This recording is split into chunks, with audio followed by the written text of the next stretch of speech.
বাংলার নির্বাচন সামনে এবং তার আগে এসআইআর প্রক্রিয়াও শেষ। প্রায় 91 লক্ষ নাম ইতিমধ্যেই বাদ গেছে এবং তার মধ্যে থেকে যারা ট্রাইব্যুনালে অ্যাপ্লাই করেছেন, সুপ্রিম কোর্ট বলেছে যে যে নাম নিষ্পত্তি হবে তারা ভোট দিতে পারবেন, কিন্তু আর কিছুদিনের মধ্যে ভোট। এটা কি আদৌ সম্ভব যে তারা ভোট দিতে পারবেন নতুন করে? এই বিষয়টা নিয়ে বাংলার মানুষ কিন্তু এখন সন্দেহভাজন অবস্থায় রয়েছে। কি বলবেন? সন্দেহ সন্দেহভাজন অবশ্যই, এই 21 তারিখ এবং 27 তারিখ যে কাট অফ ডেটটার কথা বলা হচ্ছে, সুপ্রিম কোর্ট যে ডিসাইড করার জন্য বলে দিয়েছে যে সমস্ত ফার্স্ট অ্যাপিলগুলো সেগুলোকে এই 21 তারিখ এবং 27 তারিখের ইলেকশনের আগে একটা লিস্ট পাবলিশ করার জন্য, কিন্তু এর মধ্যে পুরো জিনিসটা হবে বলে মনে হয় না। কারণ যদি দেখা যায় যে প্রত্যেকটা ডকুমেন্টস যদি খুঁটিয়ে দেখা হয়, যে লিগেসি ডকুমেন্টসগুলো থেকে ধরে, মানে লিগেসি মানে তার বাবা তার বাবা তার ঠাকুরদা, এবং তার সঙ্গে ভোটার কার্ড, আধার কার্ড এবং আহ, তাদের ভোটার আইডেন্টি নাম্বার, তাদের সঙ্গে তাদের বাবা মা তাদের ঠাকুরদার যে লিঙ্ক, সেই লিঙ্ক যদি ধরা হয় প্রতিদিন এক একটা ট্রাইব্যুনালে 1000-এর বেশি সম্ভব নয়। এবং যদি আর ভোট আছে, ভোট 21 তারিখে যদি ফাইনাল লিস্ট বেরোয়, তাহলে টোটাল 90 লক্ষর মধ্যে যেগুলো অ্যাডজুডিকেশন, তারপর ডিলিশন, এবং তার মধ্যে যেগুলো রিভাইভ হয়েছে তার মধ্যে 20, 25, 30 হাজারের বেশি সম্ভব নয়, মানে আমাদের হিসাবে। এবার প্রশ্নটা হলো যে এটা কতদিনে সম্ভব। কারণ এসআইআর এর যখন ফার্স্ট আপনি দেখবেন যে বিহারে এসআইআর হওয়ার পর, যখন টোটাল 12টা স্টেটে এসআইআর এর কথা বলা হচ্ছে, এসআইআর স্পেশাল ইন্টেন্সিভ রিভিশনে যেটা নির্বাচন কমিশন যেটা একটা নোটিশ পাবলিশ করেছে, স্পেশাল ইন্টেন্সিভ রিভিশনে ওরা বলছে যে টোটাল 4টে কারণে এসআইআর।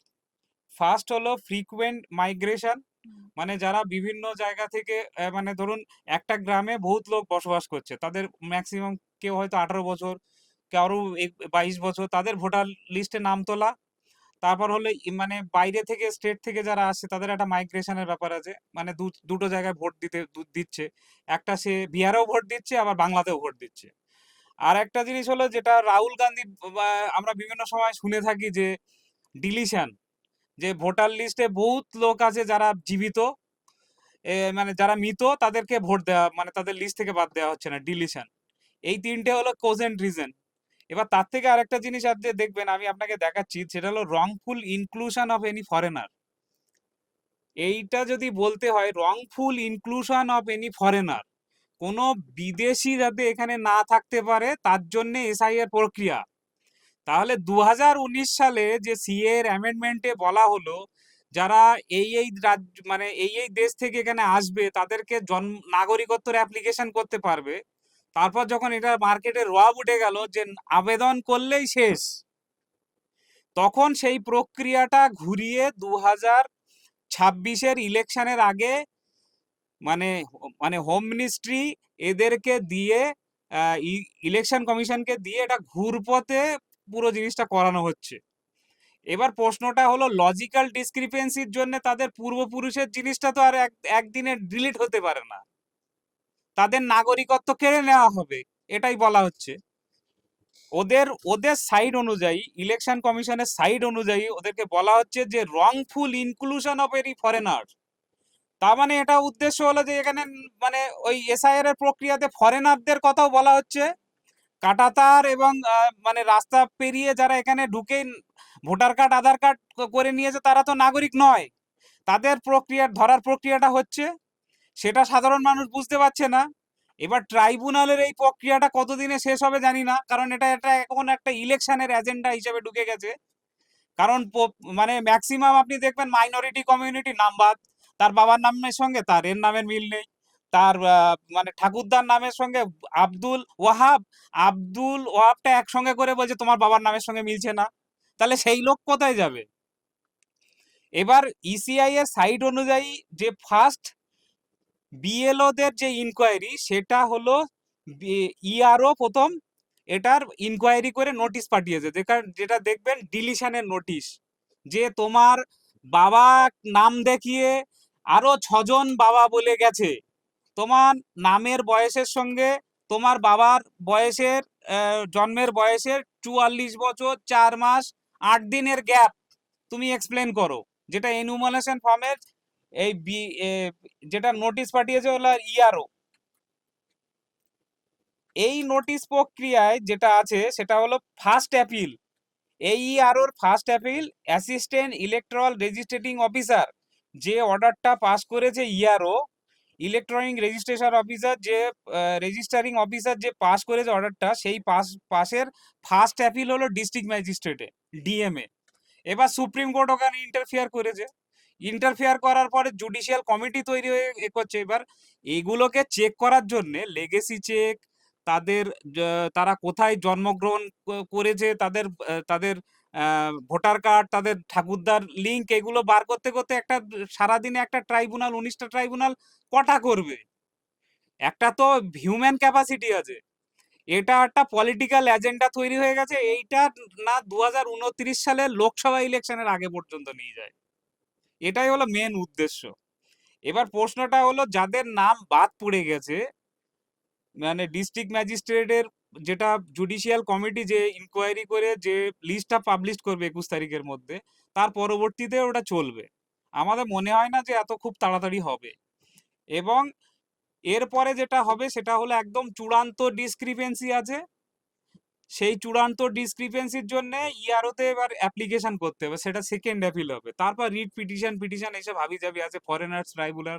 যদি এই স্ক্রুটিনির মধ্যে ফরেনার্সদেরকে ধরা হয় যারা জন্মগত নাগরিক নয় এখানকার, এনুমারেশন ফর্মের সেকেন্ড পেজে বলা আছে ক্লিয়ার করে জন্মগত নাগরিকত্বের কথা, যেটা মানে একদম পুরো একটা ভয়ঙ্কর ব্যাপার।